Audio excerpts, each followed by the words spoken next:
Good afternoon, and welcome to our Lunch with the League. Before we start, I would like to make a few announcements. Please remain muted throughout the session. There will be a Q&A session after we hear from our speaker today, so if you have any questions for him, please put them into the chat directed to Betsy Patterson. The chat button can be found on the bottom of your screen. Finally, I would like to advise you that this session is being recorded, and the link to the recording of each of the sessions will be available on our league website within 48 hours. Thank you, Nguyen. The link to the website is in the chat. At this time, I would like to introduce Kathy Morgan, co-chair of Voter Services, who will make a few remarks. Kathy? Thank you, Pat. The League of Women Voters was founded in 1920, 6 months before the ratification of the 19th Amendment, granting women their right to vote nationwide.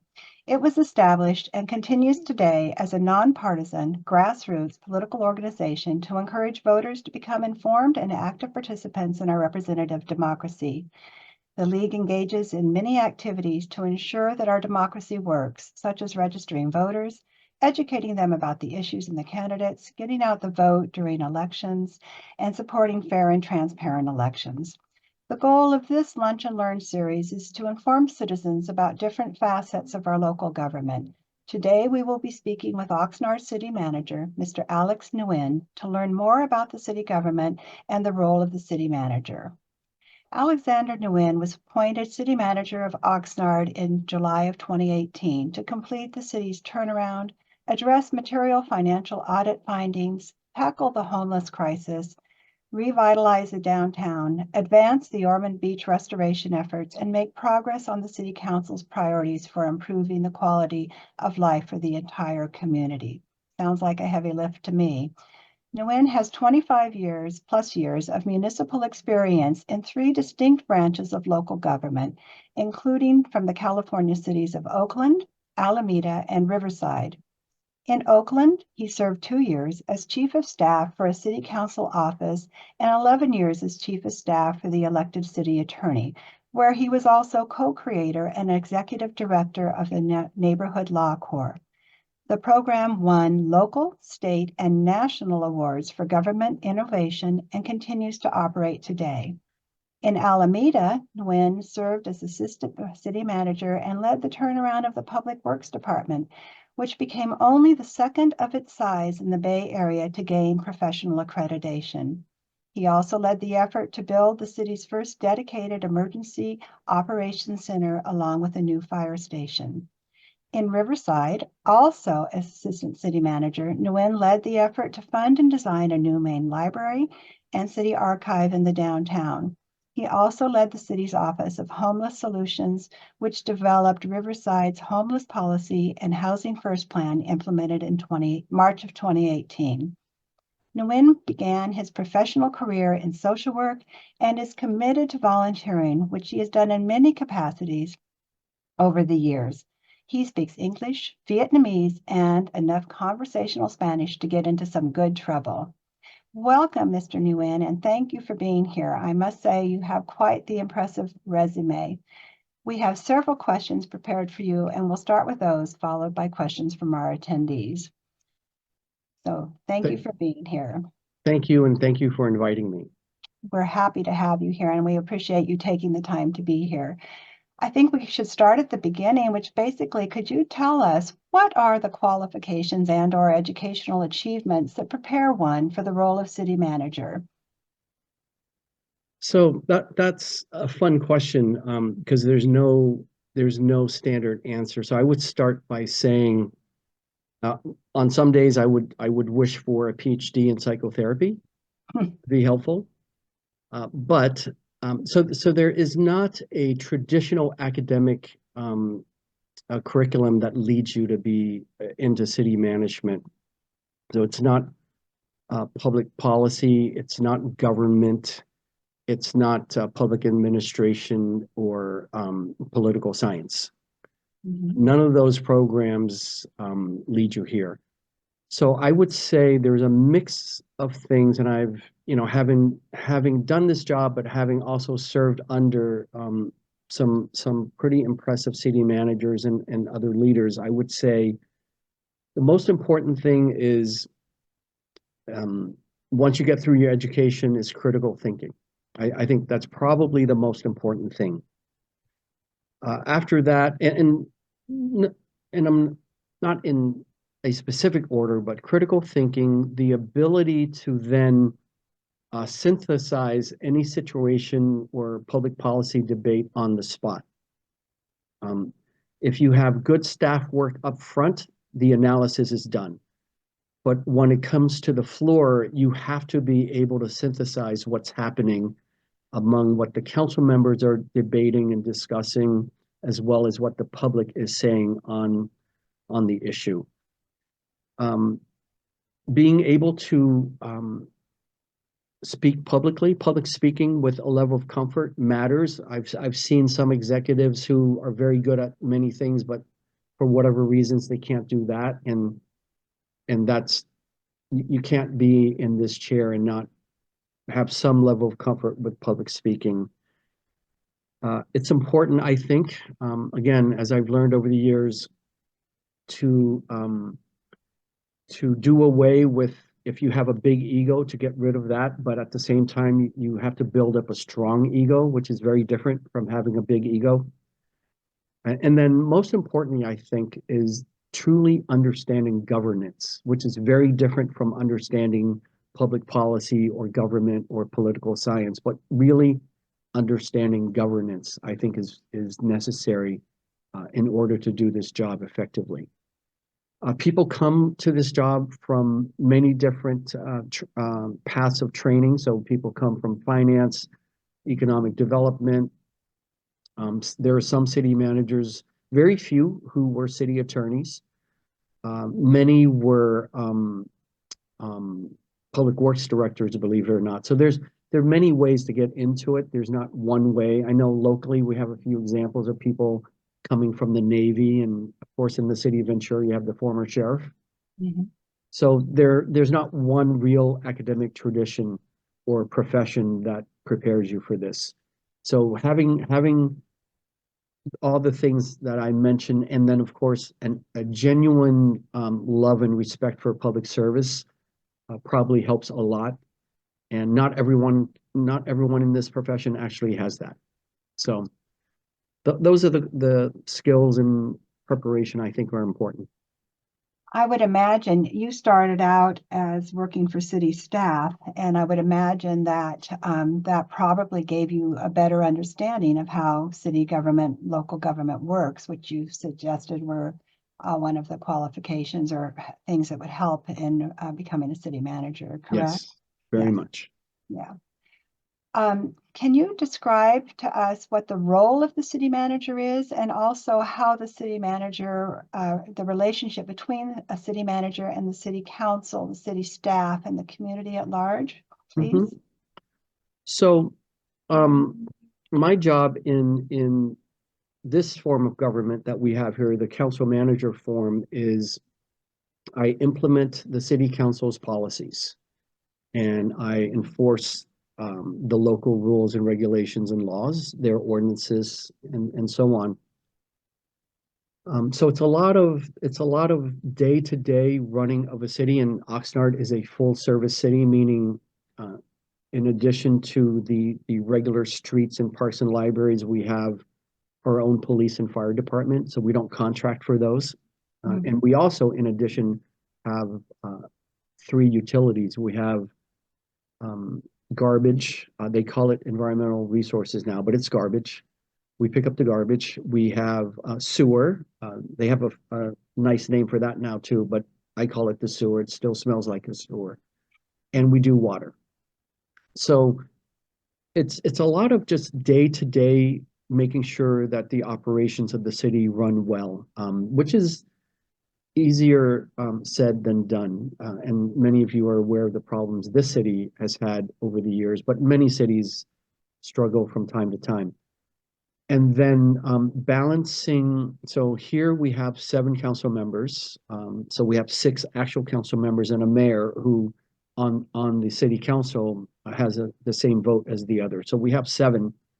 So balancing their both their individual interests policy interests and their collective policy interests, and juggling between the pretty constant desire and demand for things today versus how the city can manage all those desires and demands over the long run.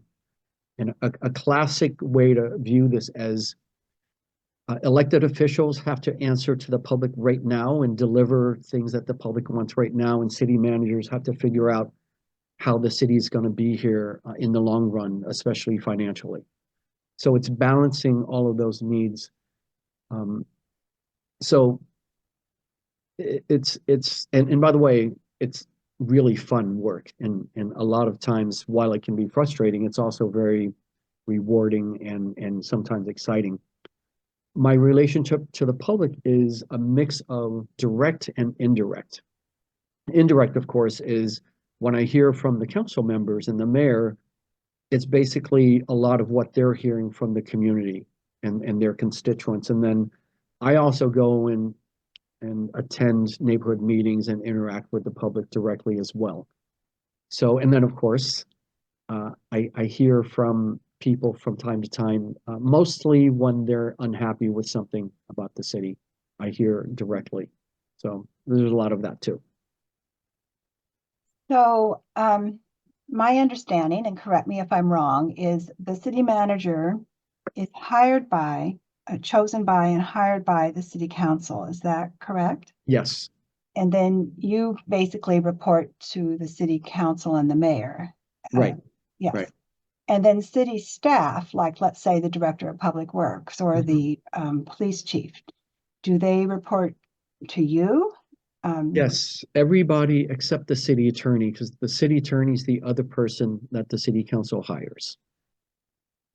So in our case, it's Steve Fisher. So he's in charge of his office.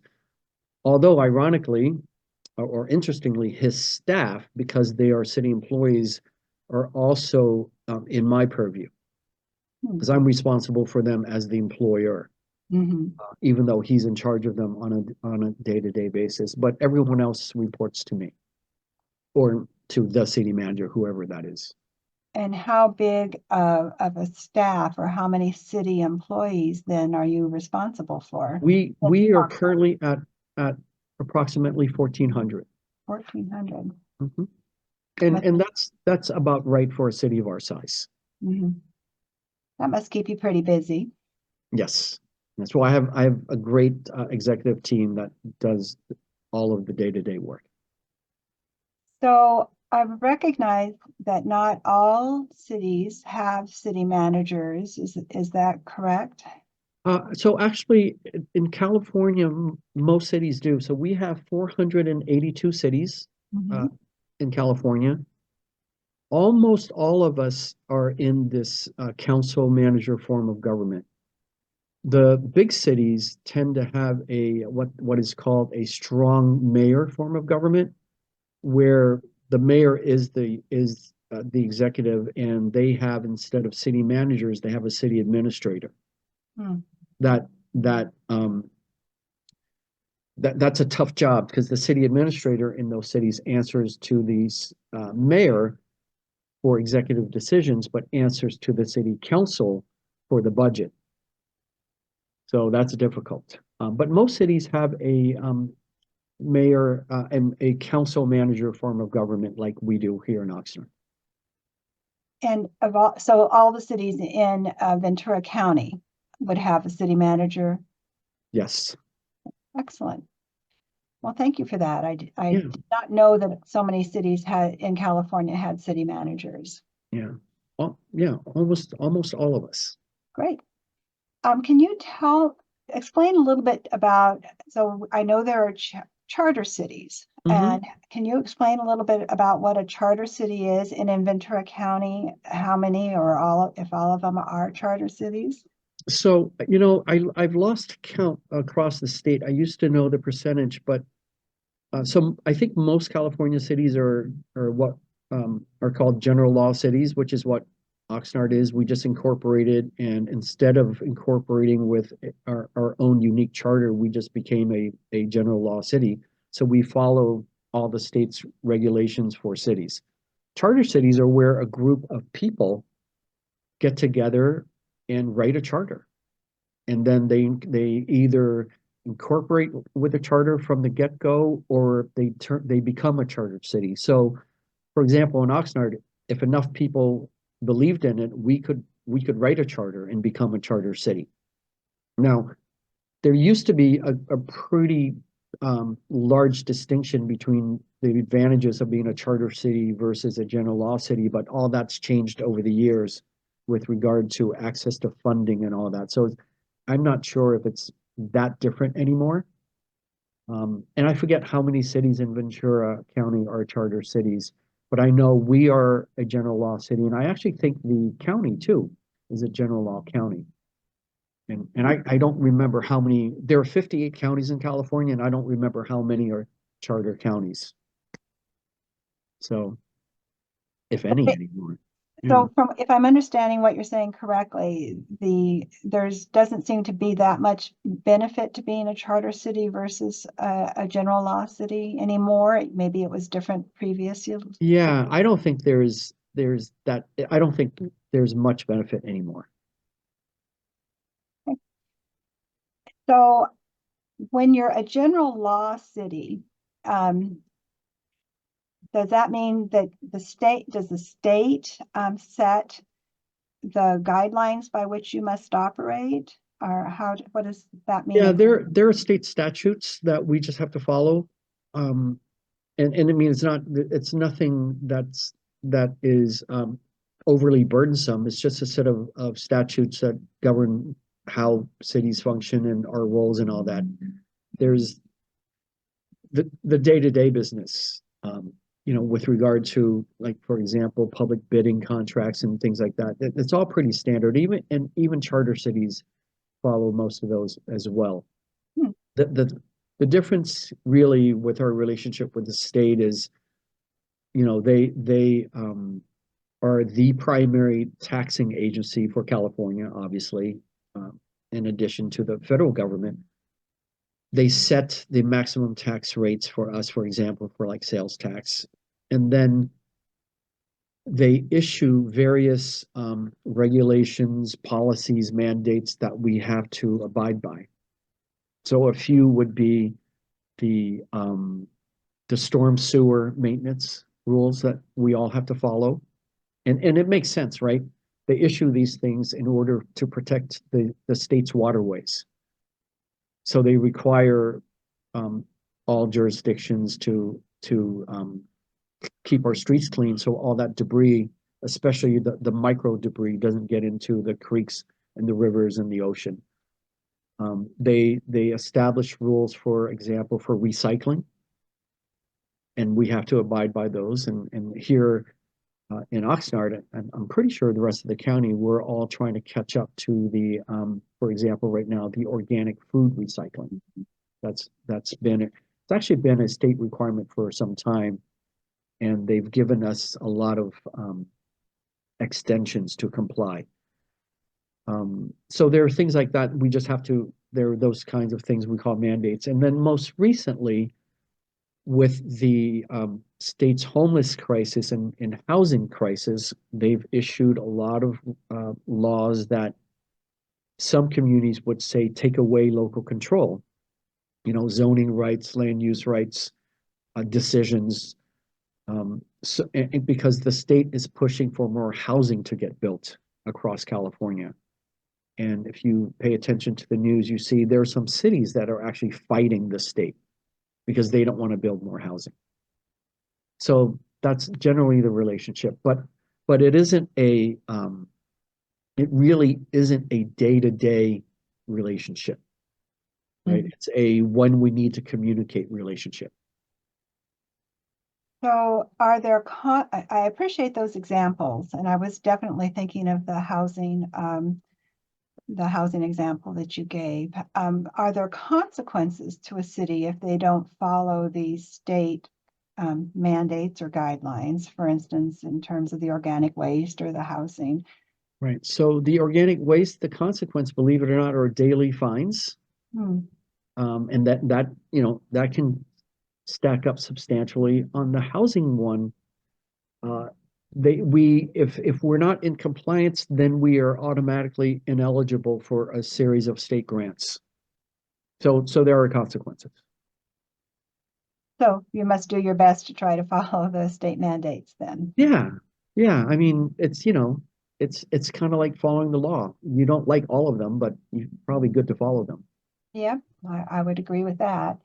So does the city's interactions with the county have any similar kind of mandates, or what are the interactions with the county?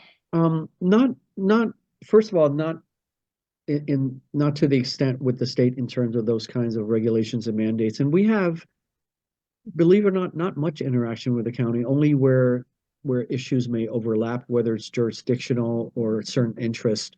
But again, it's and we work together. A good example these days is on the homelessness crisis, where we collaborate significantly with the county because there's mutual need, mutual interest.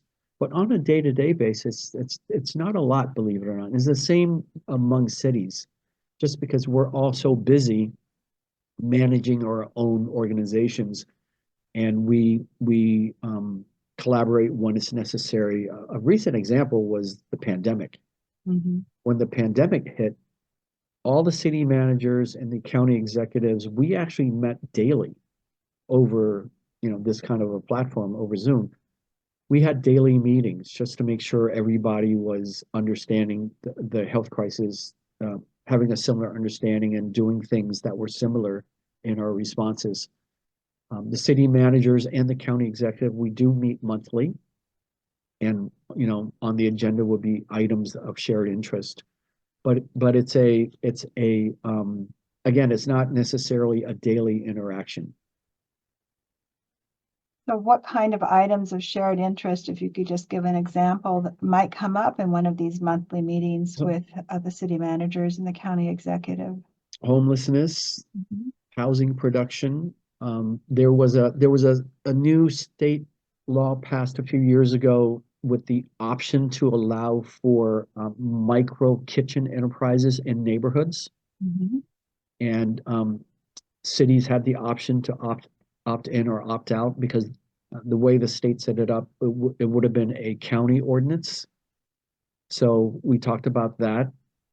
So items like that. Very good. I'm glad to hear that you do get together and you work on these items of common interest. Are cities and counties ever at cross purposes with each other? Or? Yeah. Sometimes, you probably remember a few years ago there was a big battle here at Fisherman's Wharf, Mm-hmm. and again, it's county property, but it's in city limits. And there was just a huge disagreement about what the county wanted to build there with regard to a big apartment building, and the neighbors didn't like it, and the Coastal Commission didn't like it. So there are instances when we're at odds. It happens. Very good. Moving on, what is the best way for a citizen of Oxnard, for instance, or another community to reach out to the city with a concern or a complaint or a compliment about something Mhm. happening in their city? Boy, compliments, those are rare. So there are lots of ways. So we, like most cities these days, have a 311 app that makes it very easy to report a host of items, whether it's illegal dumping, graffiti, or a tree that's falling over. So the app is convenient. It's on your phone, so that's easy. People can always call. It's a little old-fashioned, but it works. We have email, or people can reach out to their council members directly. And in some instances, people just show up to an actual council meeting and make a complaint during public comment. Mm-hmm. That's actually not the most effective way to address something, but people think it is. But also, we have a lot of neighborhood groups here in Oxnard, so you can take concerns to your neighborhood group, and then as a group bring it to our attention as well. So there are lots of avenues for doing so. The one avenue that's unfortunate now, part of our culture, is people just complain on social media. Mhm. And that's a very, very, you know, not the most effective way, because I'm personally not looking at social media every day, or certainly not 24 hours a day either. But that's where people vent a lot, but it's just not very effective. So would a more effective and logical first step be, for instance, if you have a complaints about the road, you contact the Public Works Department instead of first going to the city council, who might not have that the necessary information, or even your office? I mean, wouldn't Right. you be directing such a complaint to, say, the Public Works Department or the Police Department, or whatever Yes. one has jurisdiction? Yes, that would be the logical way, and it shouldn't come to my office or to the city council unless you've tried and the staff has been unresponsive, or maybe somebody blew you off and you're frustrated. Then it makes sense. Um, but these days, again, people they just complain, yell out loud on social media rather than just doing the logical step, unfortunately. That is an unfortunate facet of our current society, yes. Would would you like to see citizens becoming more involved in city government? And if so, how would you suggest they go about becoming more involved? Are there commissions or other groups aside from the neighborhood councils that they could become involved with? Yeah, there are plenty. So we do have commissions. They're here. They call them citizen advisory groups. We do have a series of them, and um, over the years, it ebbs and flows, and there are waves when commissions are very active and very effective, and then there are moments when um, either they run out of issues to work on, or there's just not enough people wanting to serve. So we have some commissions that they can't even meet for lack of a quorum. But the citizen advisory groups do exist. Um, I actually think it'd be really good if citizens got more involved with citizenry. I think that's also equally important. Again, with your various neighborhood groups, service clubs, volunteer groups, nonprofits, just volunteering, kind of like what your organization does. It's all volunteer based, but Correct. just volunteering. That there seems to be over time, if this is just boggles my mind, but if the garbage truck came and emptied your garbage can, and a newspaper fell out, it's why is it so hard to just pick it up? But we get calls and complaints about that, and it boggles my mind. But I think more involvement in the community, however you want to involve yourself, would go a long ways. And in terms of getting involved in local government,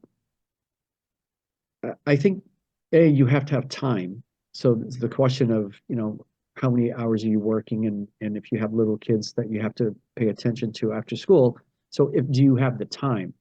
Because I really think, or for a community like Oxnard, where we have so many working class people, it's not that they're not interested in their local government. They just don't have enough time to study and read and understand stuff, because they don't have enough hours in the day. And so they have to trust their elected officials to make the best decisions on their behalf. And they have to trust the person in my seat to run the government the best way that we can. So I take that responsibility pretty seriously. But I don't expect that the council chambers is full of people every week just because they want to be involved in local government. So usually it fills up when there's something people are really concerned about or interested in. But Mhm. we're never going to get a full room every week for the regular business of the city. So I would prefer people became more involved in their own neighborhoods. Mhm. If someone were interested in pursuing perhaps becoming an elected official, running for office, would starting with one of the citizens advisory groups you mentioned be a good start for them? Yes, including being a chairperson of your neighborhood group, that's also really good. But then joining one of the commissions, the boards of commissions, I think would be very, very helpful to start to understand how the government functions and understanding, what are the roles of the elected officials of my office, the department directors, and the departments themselves. To understand, how libraries function and how Parks and Rec functions. I think that's helpful. Well, thank you for that. I will point out that some of us league members have taken over trying to observe at various council meetings or board of supervisors meetings, not necessarily to even make comment, but just to listen and learn, because you do learn a lot from sitting in on these meetings, and I recommend it.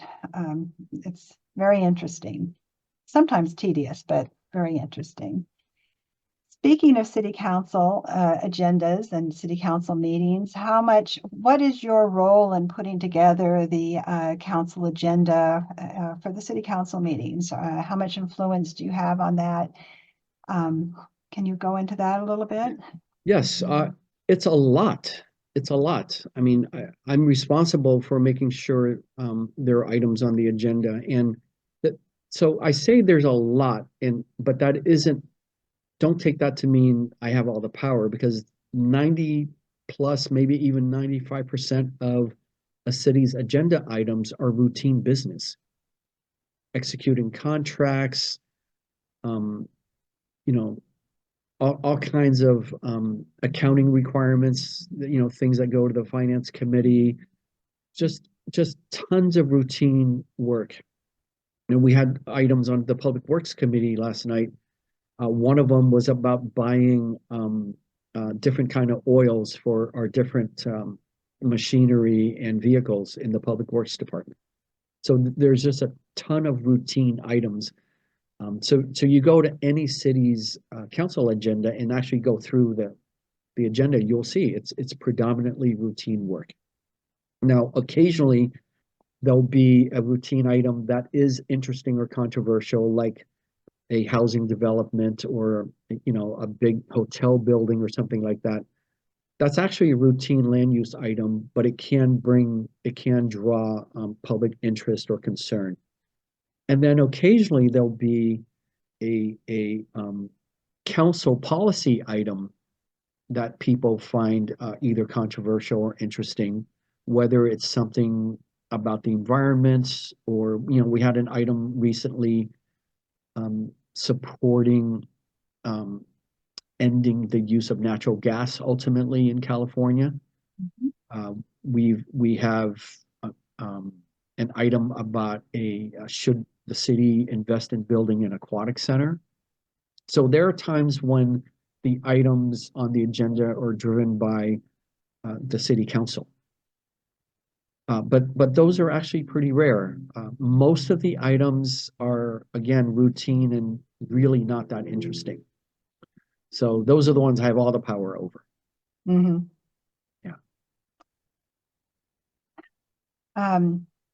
With 1,400 plus employees and all the other expenses a city such as Oxnard must have, what can you describe or let us know what some of the sources of revenues that you have for a city? Yes, so we all municipalities, we rely mostly on taxes. I mean, and that's how government works in this country. I know there are many people who don't like taxes, but we rely on taxes. And that is primarily property tax and sales tax. And then there's a little bit of a few smaller taxes like hotel tax, the transient occupancy tax. We get fees for certain business transactions. We get fees. And then we rely on grants. Remember, I mentioned if we're out of compliance with state mandates, we may be ineligible for state grants, but we rely on grants. Occasionally, one of our state representatives, the assembly members or the state senators, will get a special funding from the state. And occasionally we'll get special funding from our congresswoman and or our state or federal senators or U.S. senators.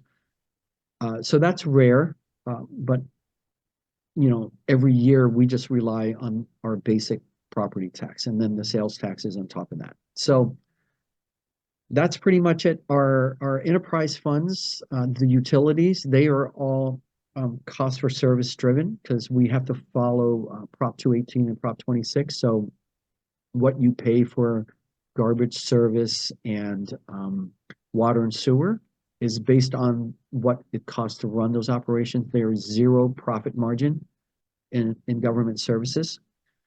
But those are our primary, the bulk of all of our revenues. And I know people say here's the normal complaint I get is I live in a nice neighborhood in Oxnard and I pay $10,000 of taxes a year. Why can't you do X, Y, and Z? And what most people don't understand is on your property tax, so if you own a home in Oxnard and you pay $10,000 in property tax a year, we get 17.6%. That's all we get. So 1,760 some dollars. But if you think about it, so Oxnard gets $1,700 plus a year from you, and for that, you get police, fire, library, parks, public works in terms of streets, rec programs for youth, and programs for seniors. You get all those things every year for just over $1,700 if you live in a house valued at $1 million. Imagine and do the math of $1,700+ by 12 months. I think most people's cell phone bills and internet bills are higher than that. But imagine if you had to get all those services from the private sector. Imagine if you had to get private security, private fire service, private library, private parks, private street paving. Imagine what that would cost. So in this country, government runs on taxes, and we all barely make it. And this year, especially, a lot of cities in California are facing various sizes of deficits. They're all looking at increasing their local taxes, increasing their local fees, making cuts to services, and so on. Fortunately, this year in Oxnard, we're not facing that situation. But the revenues are tight every year. Well, that sounds very grim, actually. Where does the rest of the property tax go? To the county, to the state, or? County and state. Yeah, so a big chunk, I think like 53% goes to the state for public education. 20 some, I think, goes to the county. It's cities get the least. It's the same with the sales tax, right? The base sales tax in California is 7.25%. And 6%, the cities only keep 1% of that.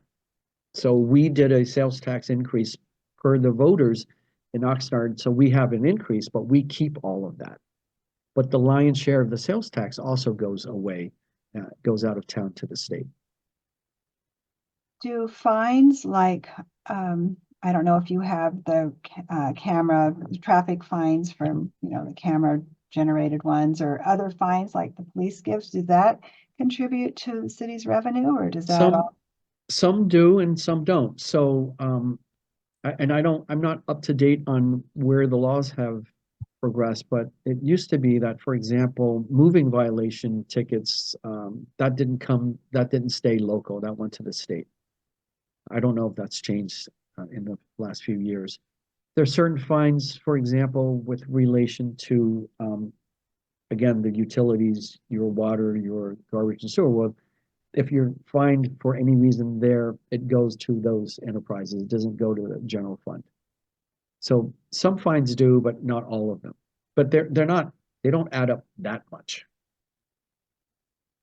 So can you tell me how, for instance, your city budget, I presume you have a finance department in the city? Yes. Oh, yes. And so they they work out on the budget and then maybe it goes to you before it goes to the city council for approval, or how does that process work? It sounds like a huge job.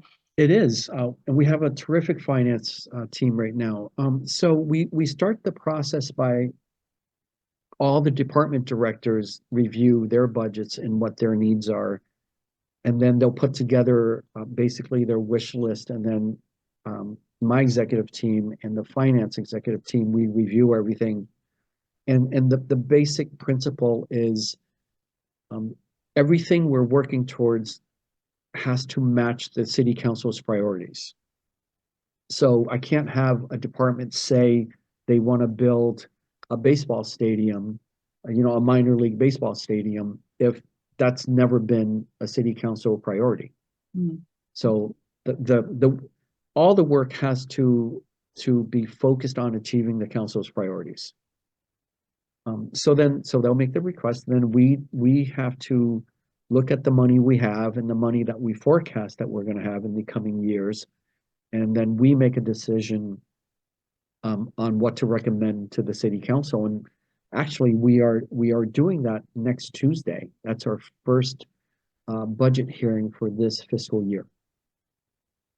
So what drives the city council priorities? Is it their own personal interests and what they think is important, or does citizen input help drive the? It's both. I mean, they're always listening to the community, and obviously they don't always agree with everything that they hear, which is, that's the way it should be. They shouldn't have to agree with every single thing they hear. And then we had a public process several years ago where we discussed those priorities publicly. We did have a few community surveys before that, so we're able to give the council a little bit of data about the priorities the community had on their top of mind.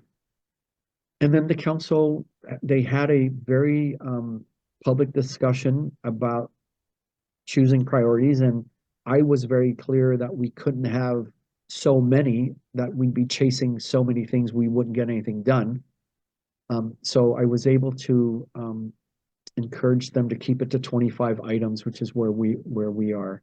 But the council members hear, and they're in the community, and they hear from people all the time. So I think they have a pretty good sense of what people's priorities are. And then obviously they add their own sense of what the public interest is as well. Their own thoughts about it too. Is there anything else? This ends the prepared questions we have, and I'll be turning it over to Betsy in a minute, but is there anything else that you would like to discuss that we haven't yet covered, Mr. Nguyen? Well, I would share in terms of some of the big challenges. I mean, every city has its own set of challenges, but what I see happening, and certainly in California, is the world we live in now, where sometimes public policy is made on social media postings. Mm-hmm. And I think that's a really terrible thing, that people are being reactive and just I think it's, regardless of everyone's opinions, I think it's still important that we put staff time into studying issues and analyzing issues before making at least a well thought out, considered, and reasoned recommendation. I think that so I worry about the clearly drastic over influence of noise on social media. I think crowdsourcing opinions is one thing, but making decisions without proper analysis is problematic. And I think inattentive voting, I think, has serious consequences for us as a society. And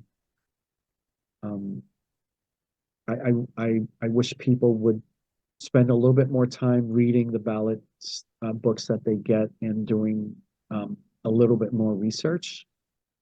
We have a few ballot initiatives that were voted on, passed here in Oxnard, simply because the title sounds so good.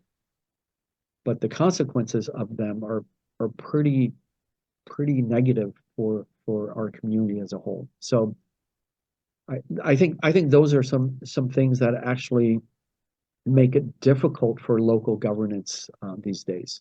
I think those are big challenges. Well, I will say that the League shares your wish that people, our citizens, would be more active, involved, engaged, and informed voters. And to that end, in the fall, we will be hosting candidate forums around the county for those running for office, and also what's called pros and cons on the ballot propositions, where we discuss what are the benefits of this proposition and what are the downsides of it. So we hope that we will get a good crowd attending these different items.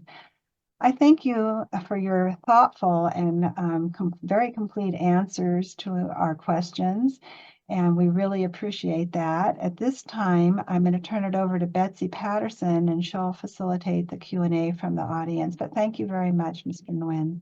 Thank you. It's my pleasure.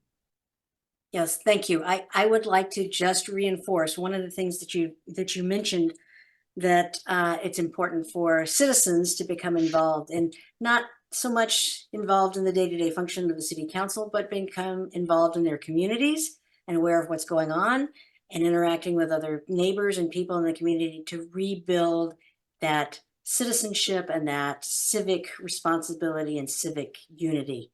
And so I appreciate that you mentioned that. So let me just begin. I'm going to go down the list of questions as they came in.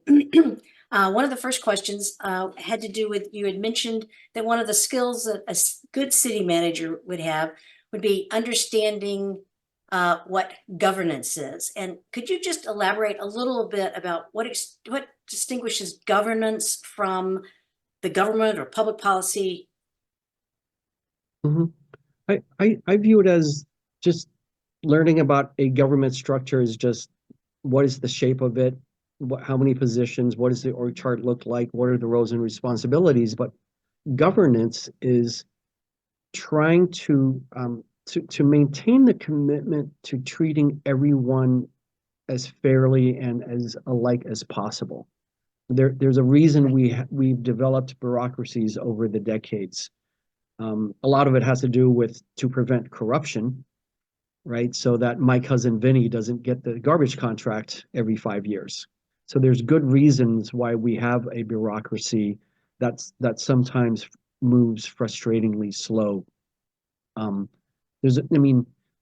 People complain about our high taxes for gas in California, but I think many of you will remember the smog alert days that we used to have in the 70s and 80s, and do we want to go back to that?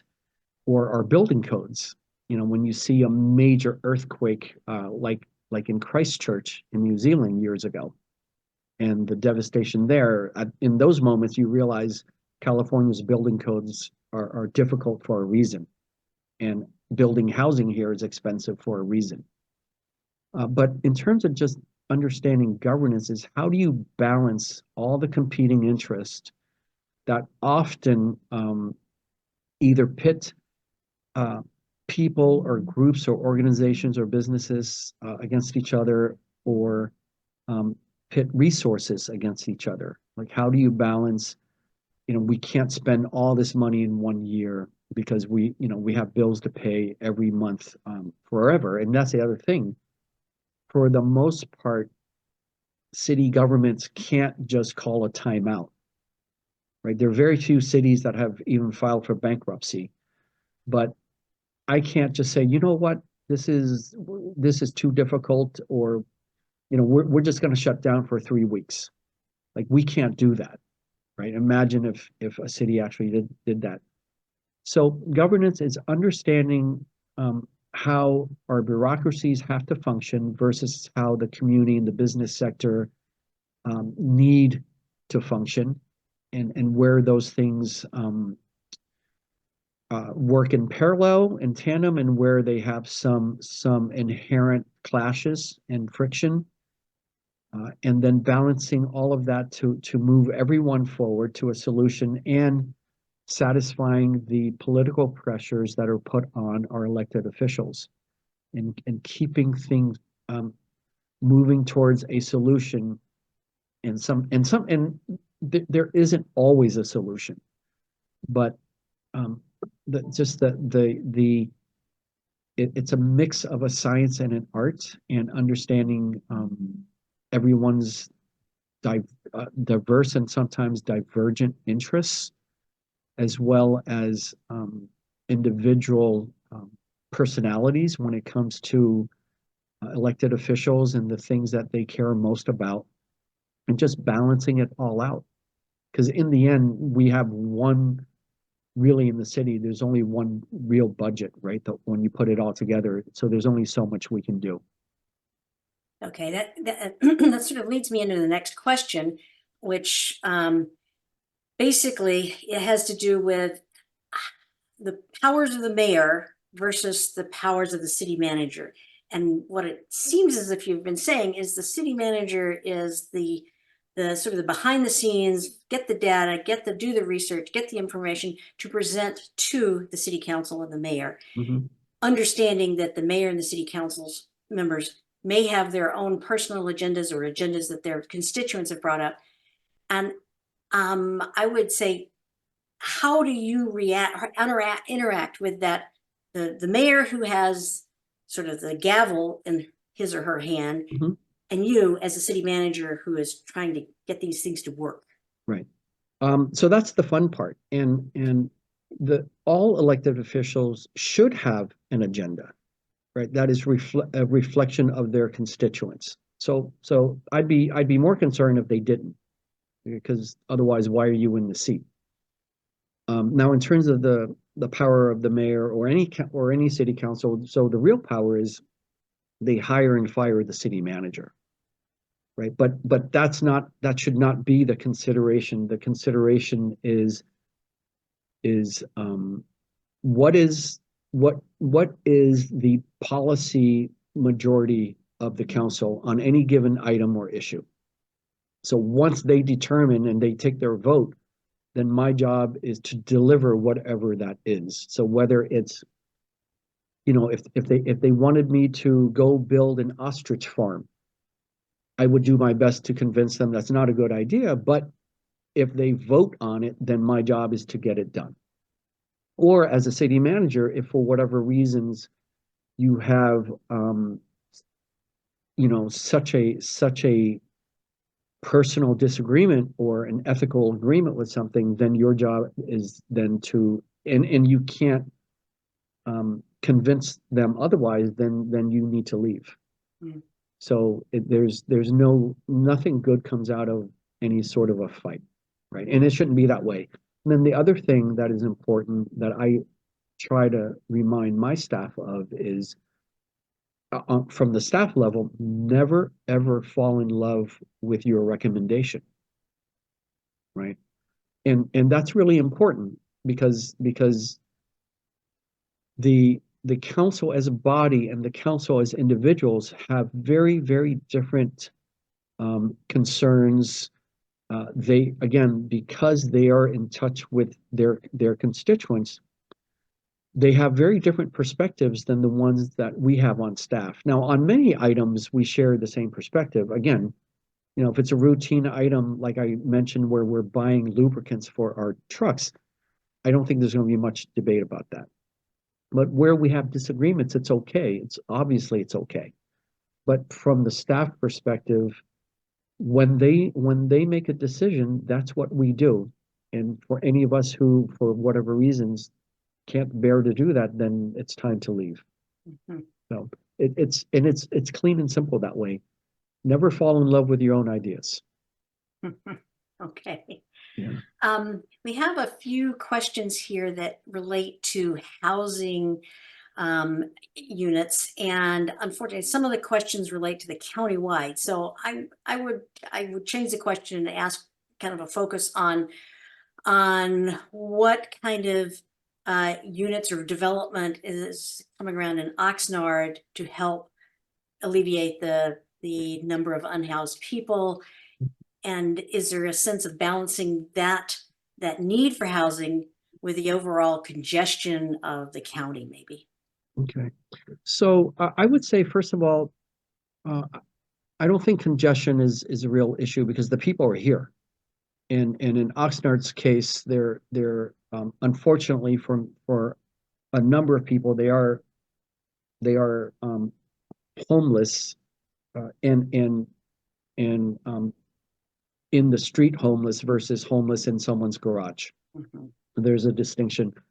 We certainly have a lot of families here who are living doubling and tripling up, and whether it's multiple families living in the space of a single family structure or just multiple generations of a family living in a single family structure. So that adds to um, parking problems and so on. But the actual number of human beings are already here. So more housing does not necessarily mean an addition to congestion. On the bigger question, though, I mean, in terms of this county, I'm not up to speed with everybody else's housing element numbers from the state or their progress towards achieving that. I know in Oxnard, Oxnard has been producing housing um, over the last probably 10, 15 years at a rate that I know the state has been happy with. This city is not shied away from housing and especially affordable housing. But the broad and the large picture in California is for many decades, while the population was increasing significantly, and I'm talking like the last 40 years, the actual production of housing units has not kept up at all. So you can't go, you can't increase the state's population by 10 million people over several decades and only increase the housing units by, say, 1 million. It just, the strict math does not work that way. And the other problem is, well, when you do that, when you have so many more human beings in need of housing than actual housing units, and that could be a big house, a McMansion, a condo, a townhouse, an apartment building, it's all the above. We have so many people needing a home, and you have so few homes, obviously, basic economics, the cost of the homes increased significantly. Um, Now, over that same time, wages have remained relatively flat in California if you look back 4 decades. So now you've got more people that live here than there are housing units. The housing units are extraordinarily high cost. People's wages have not increased sufficiently to keep up with those costs. You have the result is this crisis that we have. And then you add into that, people love to talk about in the 80s closing the mental health facilities. I mean, you add all that into the mix, the state policies of prison realignment, and you're letting people out of prison, whether you agree with some of those changes or not. There were supposed to be programs for them when they came out, and there are no programs. So all of that in the mix makes California I think we are currently the 5th largest economy on the planet. We're the most populous and state in this country. I think we have the highest per state GDP in this country, and we also have 1/3 of the country's homeless population.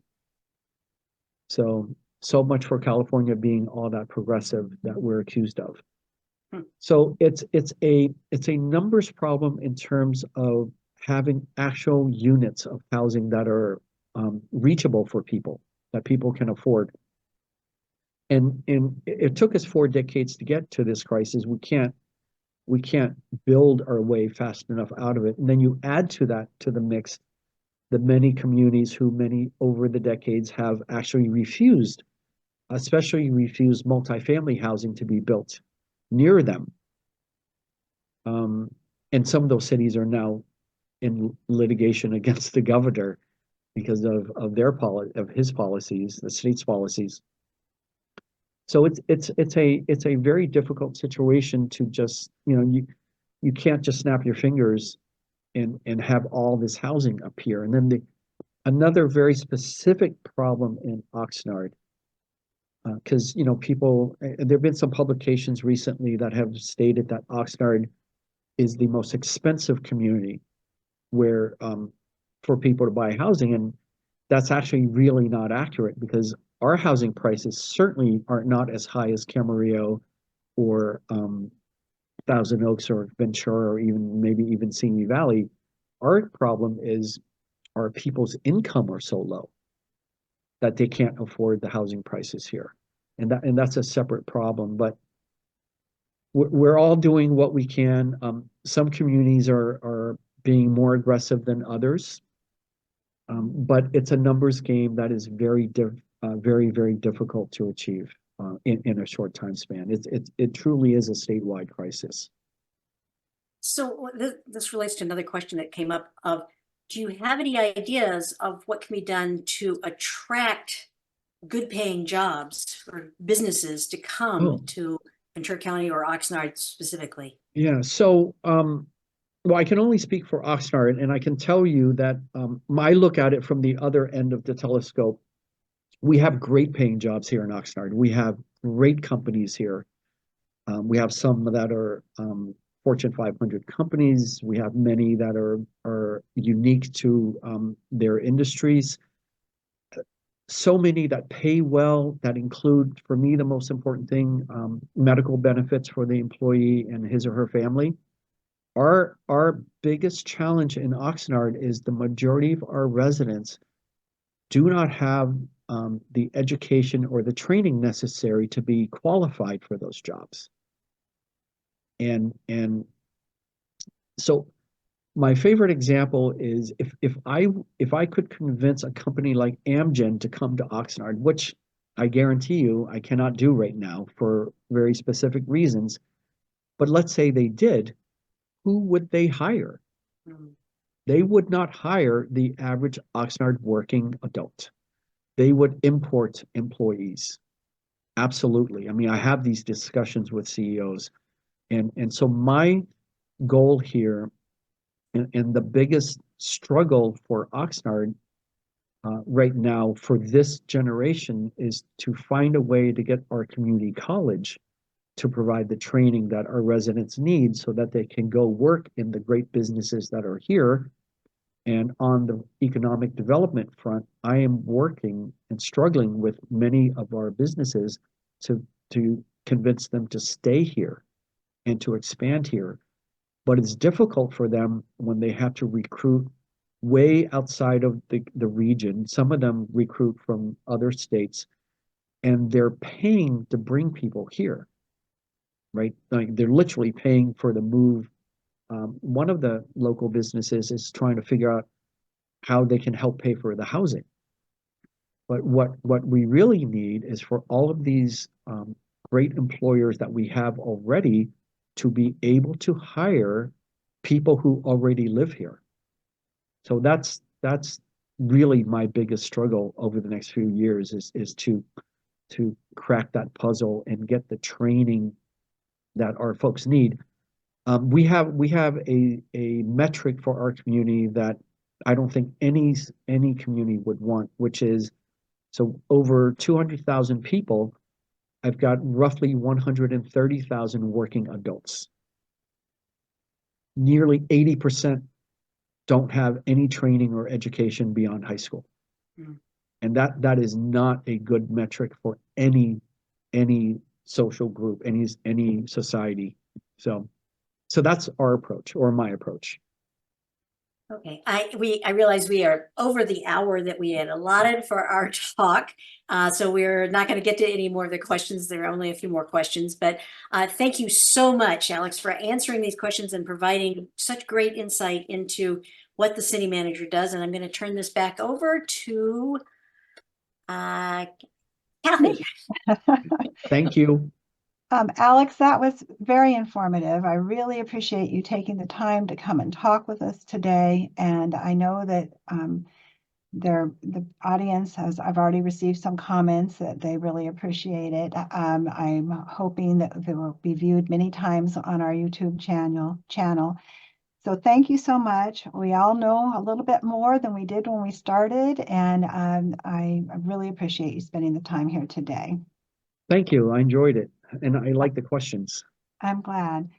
To the rest of you, to the audience, thank you so much for attending today. Please let your friends know that the recordings will be available on our website within 24 to 48 hours.